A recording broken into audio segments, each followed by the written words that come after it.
Hi, Trevor here, reflecting on life through music. Thank you for stopping by.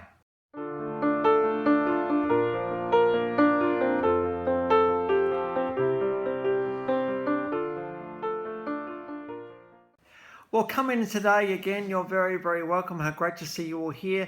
I trust you enjoyed my last video on Alicia Bridges and through the song I Love the Nightlife, a bit of a 70s classic really. We looked at when things are a bit stress in relationships, sometimes taking a bit of a break and doing something together to remember the fun you have together, and then coming back later might not be a bad thing. So I trust you found that one encouraging. This Italian tenor is very well loved around the world.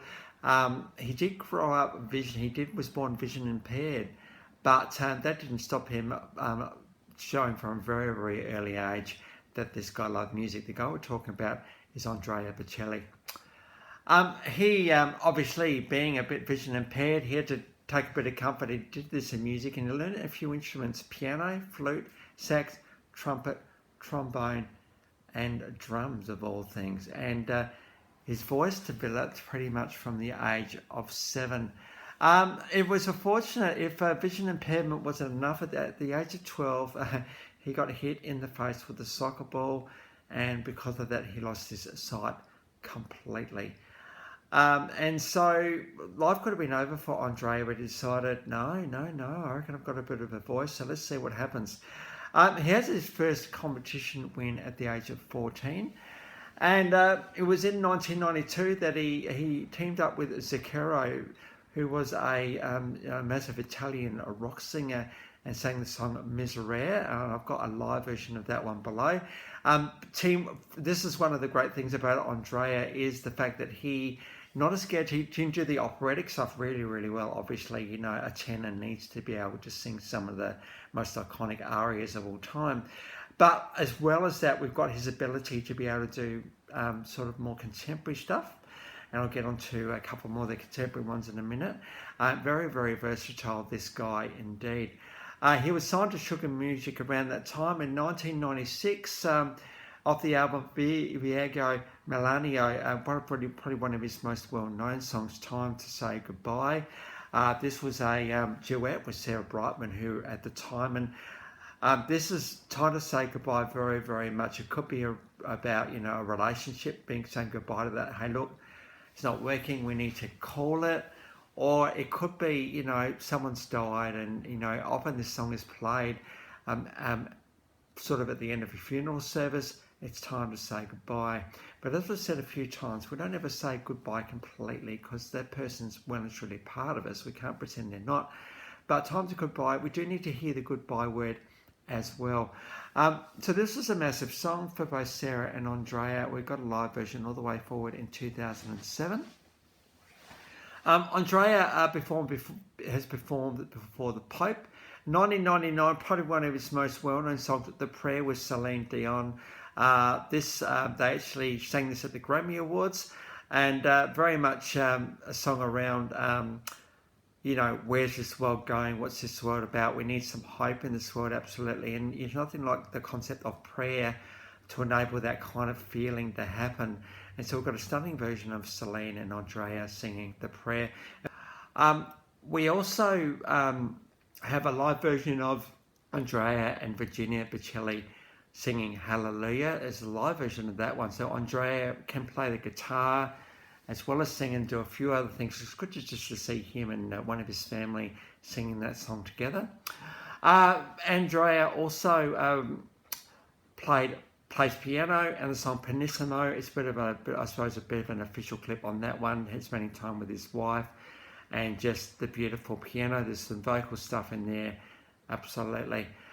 I move forward to 2017. He sang with Ed Sheeran, the beautiful song Perfect Symphony, the Ed Sheeran classic, and we've got a live version of those two singing that one on stage.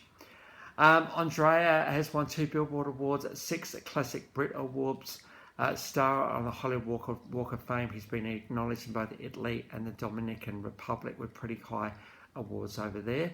Between 1995 and 2020, there's been 17 releases, 75 million album sales. So, you know, in the scheme of things, pretty significant. The thing I want to bring about Andrea Bocelli, and you know, it doesn't take much to actually bring out this man's story, and that is, first of all, a vision impaired from birth. Didn't stop him from learning all the instruments as he could, you know, piano, flute, sax, trumpet, trombone, and drums. Now, for those who are musically inclined, we all know that a sax and trumpet are not in the key of C, much like pianos and flutes are. So you're reading different scores and different notes, and if you can play those instruments, you can often transpose on the spot. That is, be able to get to the right note without having to get it transposed for you. And you know, even worse, you know, at the age of 12, hitting the face with a soccer ball and losing your eyes completely is pretty huge. Did that actually stop Andrea from becoming, well, first of all, from becoming human, becoming an adult, from marrying? No, it didn't. Did it stop him from having a music career, a very versatile and unique commute career? You know, 75 million album sales is pretty amazing. Did it stop him from doing that? No. Has it stopped him from becoming one of the most well-regarded artists in the world? Well, no, it hasn't done that either. And because of that, he actually has a lot of respect. And when you watch the live clips, yes, he is vision impaired, but you know what? It doesn't matter. People kind of respect him for his talent and the fact that he's just such a nice guy, really. And because of that, you know, he's deserved all of the accolades and respect the industry and the world has really given this guy, absolutely. And of course, it was only a matter of time before this channel also was going to pay him some homage for the incredible talent that he is. So we do all sorts of genres in this channel, and I think it's important that we acknowledge those who have made significant differences to this collaborative thing called music. You know, if it wasn't for all of these different artists making their contributions, music would not be what it is today. And Andrea Bocelli is absolutely part of this story. So the links to those 6 clips are in the description below, and I've also included my last video from Alicia Bridges, so if you want to recap on her, feel free. Well, if this is your first time to Life Reflections Through Music, or you've come back for another one, how great to see everybody here. Next time we're going to go on to Daryl Cotton. So until then, I'll catch you around. Bye for now.